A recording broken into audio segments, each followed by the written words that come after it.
So Professor Virinder Kalra from the University of Warwick, you've been doing research on the Mirpuri community for many, many years. Why is a turban-wearing Sikh so interested in the Kashmiri community? Well, when I did my PhD, I went to Manchester, and the people who funded my PhD were the Welfare Society for Mill Workers. And that Welfare Society for Mill Workers funded my PhD and said, you've got to go and do work with people who worked in the mills. And so when you go to the Northwest, the last people who worked in the mills were from the Mirpuri community, were Kashmiris from the Mirpuri community. And that is how I went to Oldham, I went to Rochdale, I went all of those places. And then you discover that all of those old guys, they went to those areas to work in the mills. And so my PhD was working with that community, and that's how I got involved. Before then, I didn't even know what Mirpur was. I only knew that there was Pakistan. I didn't know there was Azad Kashmir or anything like that. So that's your link. And when was that? Oh, do you want to age me now? No, I'm not going to age you. In the early 90s. In the early 90s. Yes. And since then, you visited Mirpur? Yeah, first time I went to Mirpur was in 1994, maybe when you were a little lad. And I was a very little lad. Stayed at the Hotel Jabir, famous Hotel Jabir. It would have been in good condition then. I stayed in Jabir when I was about 10. It was really opened. So back then it was really nice. We had a really lovely time. People were really lovely. And so... Yeah, and then I've been back there ever since. So and so once I started because of my PhD, then after that, then basically you get known for doing that kind of work. And so I stayed in Oldham, did some work on young people, unemployment, which is a big issue in the community and with the Bangladeshi community also. And then I got a job at Manchester University. And then I maintained my links with the community, did a lot of work in Rochdale, again, as you know. And then I've just maintained that link. It never goes away, because then those people that helped you do your PhD, they become your friends, and then you work together basically. Are you a Brummie? I am a Brummie. That's right. Yeah. So actually, I went to Manchester for my PhD. Otherwise, I'm born and brought up in Birmingham. And you've lived alongside the Kashmiri community here in Small Birmingham? Heath, yeah, I was brought up in Small Heath, like so many of us. And then from Small Heath, I moved to North Birmingham. But when my parents moved, and then I moved to Manchester. So, the Small Heath gang, school friends, all that kind of stuff. Brilliant. So, Virinder, now we just want to talk a bit about the first group of Mirpuris that came to Birmingham. What does your research show when that was? So, it's a very varied history in terms of the different groups of people who've migrated to the UK and to Birmingham. And so the first groups that we've traced came in the 1920s and 1930s. So people from Mirpur, don't ask me how this happened. They got jobs in Bombay because Mirpur was part of the princely state of Kashmir. And there wasn't much employment. And so a lot of them would go to look for employment in other parts of British India. And somehow they ended up in Bombay working on the ships. And so those are the pioneer migrants that came on the ships to Britain, came to the port towns. Mm-hmm. And some of them stayed, some of them traveled around. So you're talking a very long history. Probably now, if we can trace the first people, it'll probably be 100 years soon that there's been people from the region in Britain at least. And I'm sure then came through Birmingham or came to Birmingham. The big migration to Birmingham starts in the 1950s. Again, the work we've done shows that those people who come in the 1950s, either they had army contacts. So again, especially from Dadial, which, Birmingham is mostly people from Dadial. So people from Dadial would go to Rawalpindi for work. So again, you've got to imagine that there's not much work in Mirpur under the Maharaja's system in Kashmir. And so they would go to Pindi and join the Indian Army. And again, I'm sure in your family, there must be people who are in the British Indian Army. Yeah. Those guys would travel. They would come to England. They would come to Europe. So they had a bit of knowledge. They were not scared of getting on ships. They were not scared of traveling. And so we see in the 1950s, people who had army connections or merchant navy connections, they would start migrating. And they are the first pioneers again who come to places like Birmingham. And then after that, the big move is after the Mangla Dam. Mangla Dam. So as you know, with Mangla Dam, lots of people are displaced. People get allocation of land in other parts of Pakistan. They have a tough time. They sell that land. And the British are open. I mean, and there's a lot of myths, and we still haven't quite traced it, that some people say that the British invited Mirpuris, like because they said, oh, well, the dam's being built, you guys can come over. And my own research kind of said that actually, because there were these pioneer immigrants, everyone knew about England. As the dam came, people then started migrating in big numbers. So you see like big populations coming. And they come to Birmingham to work in the factories. Just like in the Northwest, they go to work in the mills. In Birmingham, they come to work in the factories. They come to work in the foundries. Big concentration in places like Small Heath, around Aston, all the inner city areas. And it's all just coming to work in the industrial heartland. Were they located in particular areas of Birmingham because they were close to certain factories? Yes. It's all Nechells. It's all the inner city areas, basically. Yeah. It's places where you could get cheap housing. Yeah. So, like I said, Small Heath, Nechells, Aston, all of these kinds of areas, Sparkbrook, Alum Rock, down the Waverley Road, all of those. A lot of small factories around there, a lot of small businesses around there. And so these were largely unskilled labour coming across, working some difficult jobs, long hours. Yes. Yeah. There were 8-hour shifts back then. No, and also this is what we call chain migration. Yeah. So you have one pioneer who comes over. That pioneer, they do all the hard work. Yeah. They find the housing, they find the job, they then get something set up, and then they call people. First, they call their immediate family, then they call their extended family, and then they call the whole village. Yeah. And so that's the way that you get really small pockets of, and that's not just the same for Mirpur, that's the same for everywhere. So from East Punjab, it's all Jalandhar. From Bangladesh, it's Sylhet. From Gujarat, it's the Kutch area. All of these places, and it's very hard to explain to people. They're like, "Oh, you guys, you all stick together," and I have to explain that, because everybody comes from the same place. Because when a factory foreman wants labor, they go to the guy and say, "Do you know anyone?" There wasn't in those days. There was not recruitment agencies or the internet, like where people do recruitment. In those days, it's like the foreman will go to the guy and say, have you got anyone you want? So they'll say, yeah, of course. And so they would bring people over. And then it becomes easier because all the hard work has been done by the pioneer. They've got the flat, they've got the house, they've done all the hard work. They bring these guys in. And it's not to say they didn't exploit some of these guys. There are some, when I was a student, my first degree was at Nottingham. And one of my uncles there, he got me a flat when I was there. And that guy had 150 properties. And he'd made those properties through exploiting all this labor that he brought over. He was very old, his grandparents were very old. But these guys helped out for the people who came over. But they made a lot of money. There were some big landlords who all got this from bringing over the labor. I've often heard stories, people have told me stories, oh, your uncle or your father, we lived with them, we worked with them. Absolutely. And the story of how people did not just shifts at factories, but shifts on beds. Absolutely. Right? I slept at night, so-and-so slept in the day, and so-and-so slept in the morning. And it's just, these are the stories. They made some huge sacrifices, didn't they?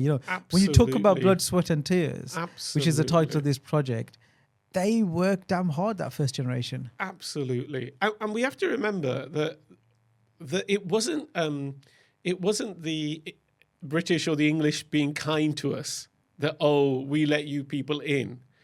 Their factories were running down. Yeah. All of the industrial stuff was moving to the east.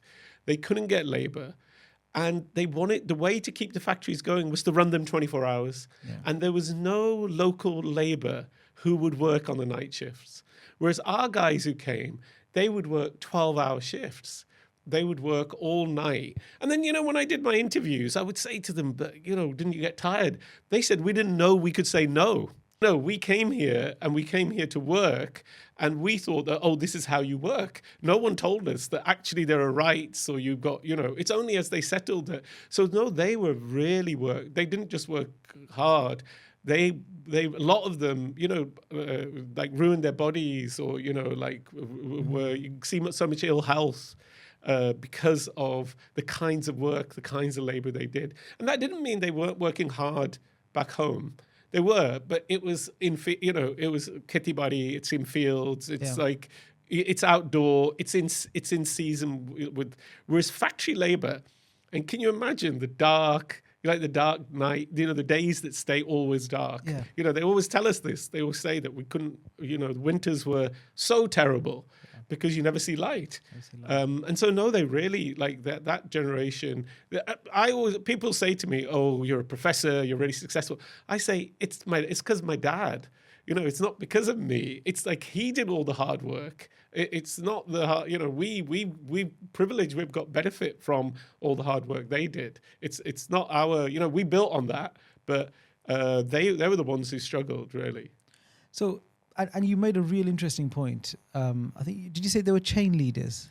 So we call it chain migration. Chain migration. And then there's pioneers, we normally call pioneers. them. Yeah. And these pioneers, initially when they came over, the pioneer would be on their own. They wouldn't just be supporting themselves and establishing themselves here. They wouldn't just be supporting their immediate family in Mirpur. They'd be supporting their first cousins, their uncles, their aunts. Yeah, they were literally supporting their wider family network. Absolutely. And then to make life a bit easier for themselves and to support that next generation, they'd call over their brothers. And it's mainly men, wasn't it? Yeah, I was going to say. So the pioneers are really interesting because a lot of them had a little bit of English. Do you know what I mean? A lot of them had either been in the army or had some interaction, so they could communicate a little bit with the English. They were the ones who led the way, if you like. And yet, in terms of money, of course, anybody who came here was sending money back. So they couldn't really invest here too much initially because there was so much demand for them to support people back home. And yeah, the chain migration, initially they would bring, men would come. And then here the Mirpuri and Kashmiri community struggled a little bit because other communities, they brought their families over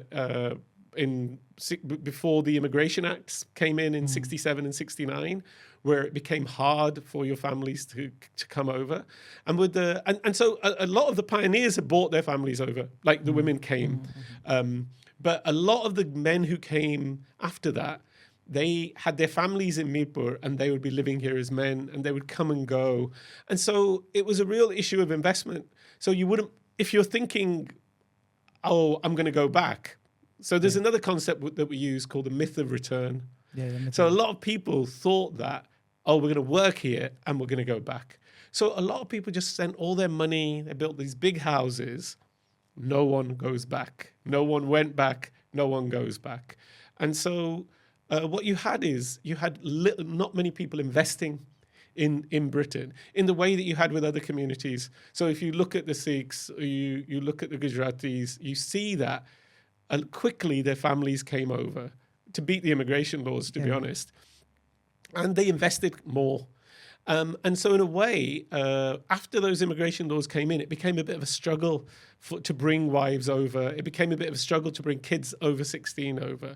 And so the community, I think with the Mirpur, the community had to do, it took longer obviously now it's very established and, there's none of those issues. But in the 80s, you see Mirpurs are really struggling as the deindustrialization happens, as the factories start closing down, as the mills start closing down. They can't go back because, the kids have come now or the younger people are here and they haven't invested as much here. And so, there's a kind of generational thing as well going on with Mirpurs, which is a bit different. You see it very similar to the Bangladeshis who came later anyway. and invested in their family reunions were much harder. So I think the blood, sweat and tears goes on a bit longer in the community. It takes up to like your 90s, and then in the late 90s when Labour come in and allow for family reunion to take place. Then I think you see a real kind of like the community establish itself in Britain, and they don't think we're going back to, we're not going back to Mirpur anymore. So there's a real kind of sense of that. Virinder, before we go on to talk about how the community started to develop into the 90s, into the noughties, and just want to talk a bit more about that first pioneering stage. Yeah. So we talked a lot about long shifts, 12-hour shifts, Absolutely, right? yeah. We talked about how they brought their families, their sort of siblings over, their immediate relatives over.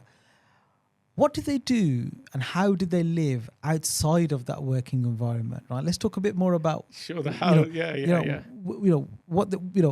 We talk about 20 in a house. That was not uncommon. Was not uncommon. Yeah. How did they pray? What was religion like? What was Islam like? So I think, basically they lived like in a kind of dera style, I suppose, which is where the house is run collectively, it's run communally. So the beds are just, it's a mattress. You don't get a bed, you just get a mattress for the 8-hour time that you're going to sleep there. The food is cooked collectively, it's bought collectively. Someone is allocated that who's going to make the dal, who's going to make the handi, who's going to make the rotiya.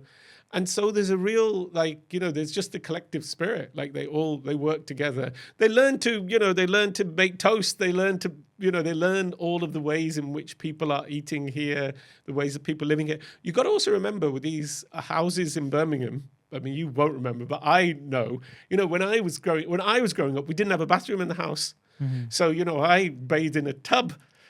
So when these guys came, that it's a bit of a shock for them. Where you're going to bathe, where's the facilities, and so they had to learn all this stuff. They had to learn that you would go to a swimming baths to bathe. That there's and there isn't that indoor heating. There isn't this kind of calagas and all this, and so. But they did live collectively, and so they would have days off, like they would have Sunday off or they would have time off. So people would live together, would get together in terms of things like religion. Really, it's only Eid in which I think that people would then gather to go to a space. And they'd book a sports hall or something. Or something like that, yeah. So mostly, in terms of that, obviously there were always people who were religious, but you can pray anywhere, isn't it? Yeah. So, but I don't think there was that kind of collective early on. Yeah. The early development of that is one of these pioneers would give one of their houses, and so you would have there would be the first mosques are houses basically, and so people would use them for Friday prayer, or that would become like a community place, if you like, or a collective place. But that came a bit later. And some of those houses today, like in Lascelles, there's at least 6 mosques, what we classify as mosques now, which are actually extensions of houses, of course, right? They'll start with one house, then you buy 2 houses either side, and it becomes a bigger hall and stuff. Yeah. And culture. So I recall people talking about going to the cinema.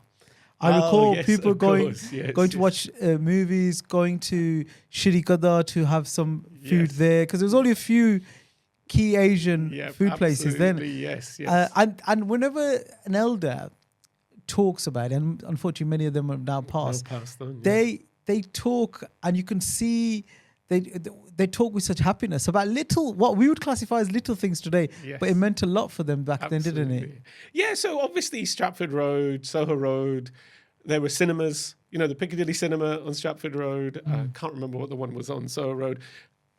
Cinemas were huge. There's, that was the entertainment. Cinemas were a really big source of entertainment. But again, it did cost money.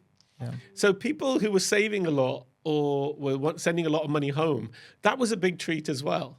And yes, there were 1 or 2 cafes, again, Stratford Road, Alum Rock Road. You had 1 or 2 cafes had started opening early on for the workers.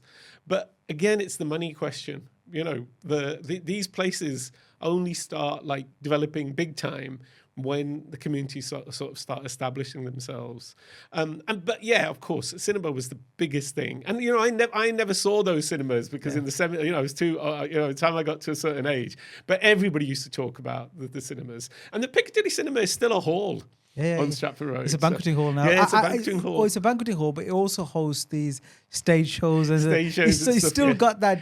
And I think it would be nice to do a little thing around the Piccadilly Cinema, because there are in the Jang or in the old newspapers, the cinemas took adverts out. Yeah. So there is a bit of a history of those cinemas, which I've always thought would be a really lovely little project to do, is to look at that, because they were the center. But then the VHS arrived. Once also families arrived and the VHS arrived, everything moved into houses, because the collective houses stopped. Yeah. Right, all the guys living together, that stopped happening, and then people couldn't afford a separate data to get together, even though now there's many of those as well now. So Indeed. So now let's talk about the 80s, 90s and thereafter. The community started to grow. They became more successful in terms of business, in terms of professionalism. Their kids started to get educated here, not just in primary, secondary school, not just colleges, but universities. Absolutely. And then we are here in 2024 where Kashmiris, the sons and daughters of Kashmiris from Mirpur here in Birmingham are right at the heart of the government. Like the Secretary of State for Justice, the Lord Chancellor, Shabana Mahmood, her family would have been, there would have been a pioneer from her family back then. Now she's in such a prestigious position. So how did that happen? How did it go? So as I said, in the 80s, what happens is the factories start closing down. Yeah, I mean, Birmingham goes into a real state of industrial decline. The jobs have gone. The elder generation have realized that we're not going back to Mirpur, even though some of them try, then they come and go. Some of them live in between. Their children who have not been as educated, especially the lads who came over when they're 14 or 15, have got into those jobs. They start getting involving in small businesses. And and you must, my first book is called From Textile Mills to Taxi Ranks. Yeah. So I talk about the way in which we see this shift in the community to driving taxis, to takeaways, to getting small businesses. Those small businesses run on really tight margins. There's not much money. But with family labor, you can start accumulating. You can start getting some capital. And then when the families start joining, you start getting to see the next generation. So from the pioneers, the sort of third generation, the 2.5, the 1.5, 2, starting going into education and started in Birmingham at least. You really start seeing changes, bigger businesses, cash and carries, really going into those kinds of businesses, and a whole professional class developing. And then a political class as well. You look at the city council in terms of the councillors like yourself, you know what I mean? It's a whole new generation of people that are very British. They go to Mirpur on holiday. It's all the cornflakes packages, isn't it? I was just in Mirpur, as you know, last year, and we stopped in a little shop, and all along the top there were cornflakes packages, and I thought, oh yeah, of course, everyone's visiting. So it's a real, that's been a real transformation. Because once you start investing in Britain, and you know that this is your home, then I think there's a big shift, and that happens in the 2000s. When there's a new generation who are here to kind of stay and start taking up jobs like school teacher, public sector jobs, which really root you, basically. Businesses are always a bit like fly by night, because you're always looking for opportunities, aren't you, if you're a businessman? You want to do this, do that. But once you start getting public sector jobs, you start establishing yourself in a city, you get that sort of real development of community, and then you get people like Shabana, you get so many other people actually who are who are engaging, and what I've been involved with, as with Bahari, with the language, you got to start getting the assertion of the Bahari language. So you go from this Mirpuri to Bahari, a sense of Kashmiri. That all comes when you have a middle class. you know, when the guys, this is why when I started my research, and the people said to me, "Oh, we're Kashmiri," I was like, "No, but you're not from India. What do you mean you're Kashmiri? Like, you lot are Pakistani." So now it's like there's a real assertion amongst the young people that this is our identity. This is this pride in how they speak. Whereas before you would never have that pride in your own language. That comes with being established. That comes with saying that, that recognition that you're of self-worth. So that's the big change, that I've noticed, because obviously I've been working with the community 30 years now. And for me, that's the big change, that pride in the younger generation. And that's great because, obviously I've witnessed that change. You talked about language, and today, in 2024, there's these events taking place where you've got some of the first generation, but you've got people who were born and brought up here who are showcasing their identity and connection to Kashmir through the Pahari or Mirpuri language. Yeah, absolutely. That's quite a transition, isn't it? It's the social media, isn't it? I mean, I can't remember what her name was, brown girl or brown-eyed girl or something. When she came onto social media, I think it was just radical transformation. I think it was probably like now 7 or 8 years ago. We were like, whoa, what has gone on? Yeah. Because there was she was completely just just expressing herself. And I think social media has made a big change. There's a big democratization where everybody can have a voice, and so there's a lot of noise on social media. But when you have a group that's been quite kept down, who's been their language has been dismissed or Pahari, Mirpuri, this kind of that kind of denigration. That's the word I'm looking for. Then the social media is brilliant because it really allows people to. I mean, and she had hundreds of thousands of views, millions. So got millions, and so that I think has been a real transformation. I mean, even just on Friday, I was at a meeting, and the people were speaking in Pahari and Mirpuri, and I've been to many of those kinds of meetings, kind of Kashmiri political meetings. Everybody will speak Urdu or English. Yeah. And this was a total transformation. And I thought, oh, wow, this is a real change in the community, that people are feel proud. And it doesn't matter what language you speak, to be honest. It's whatever language, it's fine. But you shouldn't put someone else's language down, which is what would happen.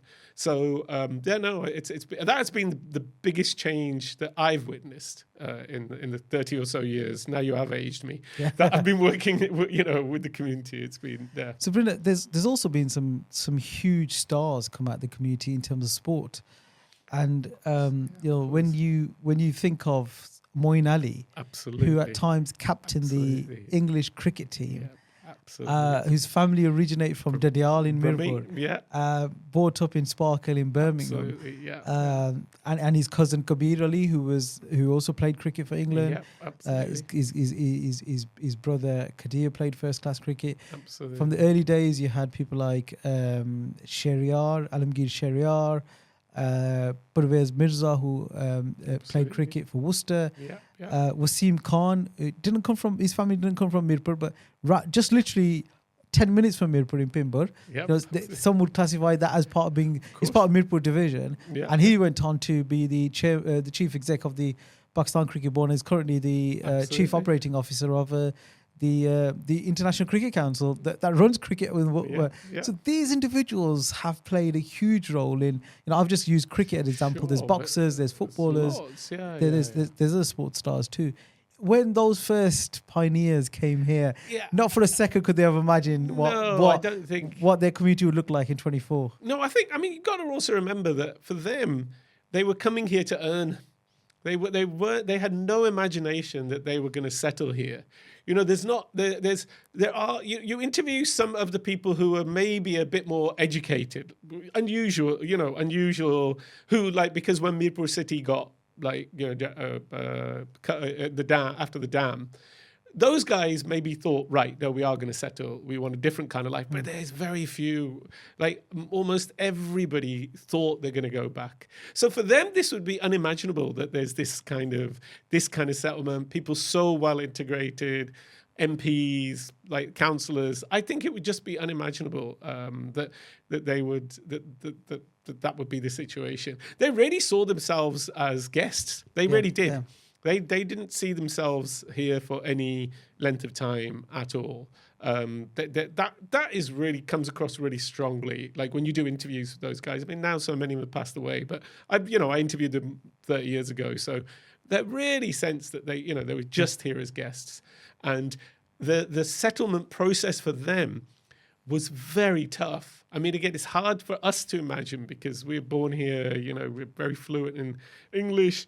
The settlement process for them was very painful. My dad would always say this, si pound kamalaya, but hire goalaya. Yeah. We earned the pounds, but we lost the diamonds. Yeah. And that always stuck with me when he used to say that's how they felt. Like that was quite a strong sense that there's a big sense of loss. And I'm not even sure that all of what has happened since then would make up for that loss. I mean, I think they'd be very proud, but I don't know whether, for them it was a very painful. The whole thing was really quite painful. So before we're heading towards the final stretch of this interview, but you talk about painful.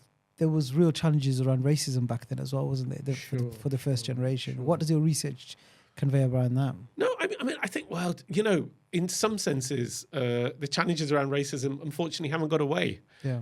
As we just saw last year, or not just last year, earlier this year with the riots, and as you know, working in the city council. So I think, but the challenges have changed. They face challenges because they wouldn't be paid the same amount as white workers for doing the same shift. They face challenges that they couldn't go into certain places. For my community, the pubs around here wouldn't let you into a pub. Yeah. And so they were barred. They were basically simply barred. You would go into a shop and they would say, we're not going to serve you. So they faced real kind of material challenges, but they were all living together. They were in their once they got home or when they got into the community, mostly they were working together. Yeah. So actually they had a lot of protection. We go into real white spaces. When I go to the University of Warwick, when I was head of department, I would sit in a meeting with 32 other heads. I would be the only non-white person in the room. That's a different kind of challenge, isn't it? Because you're expected then to, this as well. That, so I think that the challenges are still there. For them, it was material challenges, and also for them, I think that the emotional thing was really tough. The being away from the family, being in a new place. I think that was really tough. And then this slow kind of idea that you are not going back. Being like, I think those things were really hard. Whereas for us, I think it's like, we face a kind of racism which is tiring, but it's not like, we still get back into our cars, we still have our houses, no one's taking away our material, is materially depriving us. Whereas there, if a foreman or someone said that didn't like the look of you or something, you could be out of job. You could be out of the job like that. Yeah. And then it was much more. Their lives were much more precarious, much more tenuous in terms of work and in terms of living here. So, Virinder, this has been amazing. Your research is quite incredible. You've really taken us down down a route back into history with sharing the information you've researched on. With respect to the first generation. In closing, what would you say about those pioneers? What if you had 2 minutes to sum up those pioneers? How would you describe them? Well, I think from my point of view, like we are here because of them. Like our whatever successes you want to talk about in terms of the community, they're all on their shoulders. Those are the people who made the sacrifices. Those are the guys who took the hits, if you like. They are the ones who paved the way for us to have the lives that we have today. And that doesn't mean that people aren't struggling today. I don't want to diminish that people are struggling today. But whatever they are struggling, they never saw anything like the struggles that those guys saw, or the hardships that those guys faced. You won't remember that, they used to be like for the gas meters, you had to put 10 pence into the meter to get gas out or 10 pence to get electricity out. And I don't think younger generations have any idea, because now it's illegal to cut off someone's gas or electricity if they're a certain age. There was none of that kind of stuff. And so those guys, they kind of knew what quite real poverty and hardship were. And many of them had come from quite, backgrounds where it was hard, but it wasn't this kind of like hardship. And so from my point of view, I would say that, we walk on their shoulder, we are on their shoulders, without them, we'd be nothing here. We wouldn't have, whatever we have is because of them. Virinder, thank you so much for your time. It's been fascinating listening to you. Thank you. That's 30 years you got me to think about. It's been a long time. I haven't talked about this stuff for a long time. That was nice. Thanks, man. That was cool.